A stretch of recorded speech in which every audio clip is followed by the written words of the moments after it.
د کابل د وروستیو خونړیو حملو ټپیان وینې ته اړتیا لري او د مدني ټولنې لسګونه فعالانو دغو ټپیانو ته د وینې په ورکولو له دوی سره خپله غمرازي شریکه کړه. د مدني ټولنو د غړو چې د کابل د زرنګار پارک په سیمه کې راټول شوي وو د کابل د وروستۍ حملې وغندلې او د افغانانو ترمنځ پر ملي یووالي ټینګار وکړ.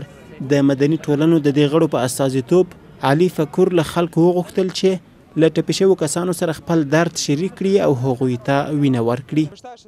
ما به این خاطر میخواهیم مراسم اهدای خون بکنیم تا از یک طرف به بازماندگان یا به زخمیای این حادثه کمک کرده باشیم و از طرف دیگه فعالیت مدنی را در افغانستان ترویج بکنیم تا اینکه همه مردم افغانستان شاهد وحدت، همدلی و یکپارچگی ما در سراسر افغانستان باشند. د جمعې له شپې راهیسې په کابل کې درې بېلابېلې حملې وشوې چې تر ټولو خونړۍ او ټکان ورکوونکې د شاه شهید د سیمې موټر بم حمله وه چې 15 کسان یې ووژل او څه باندې 400 نور یې ټپیان کړل. له دې حملې وروسته بیا د پولیسو د اکاډمۍ مخې ته انتحاري حمله وشوه او له دې حملې څو ساعته وروسته د قصبې په سیمه کې 3 وسلوالو د ائتلافي ځواکونو پر یوه مرکز ډله ایزه حمله وکړه. د مدني ټولنې یو شمېر غړي بیا په کابل کې د امنیتي پیښو زیاتوالي ته په اشارې وایي د طالبانو نوی مشر ډیر ظالمانه چلند کوي. د مدني ټولنې فعال باقي سمندر هم ورته نظر لري. خدای له حکومت غواړي چې د امنیت ټینګښت ته پام زیات کړي.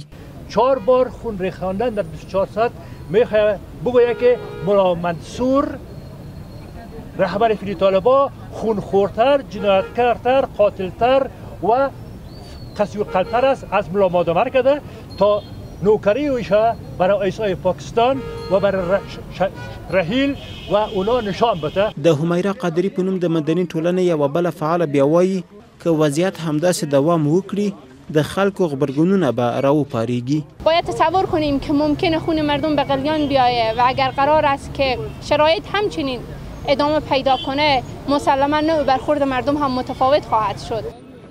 له دې وړاندې بیا جمهوریت ریاست ویلي و چې طالبان دا حملې د دې لپاره کوي چې له خپلو اختلافاتو څخه د خلکو پام بل لور ته واړوي. دا په داسې حال کې ده چې له دې وړاندې د بشري حقونو بیلابیلو سازمانونو په جګړه کې د ښکېلو ډلو غوښتي چې د جګړې پر مهال د ملکیانو خوندیتوب ته پام وکړي. دوی ویلي د خلکو په ګڼه ګوڼه بازار، کلیوالي سیمه او نورو غونډو کې حملې په دې معنا دي چې مخالفین بشریت ته درناوی نه لري.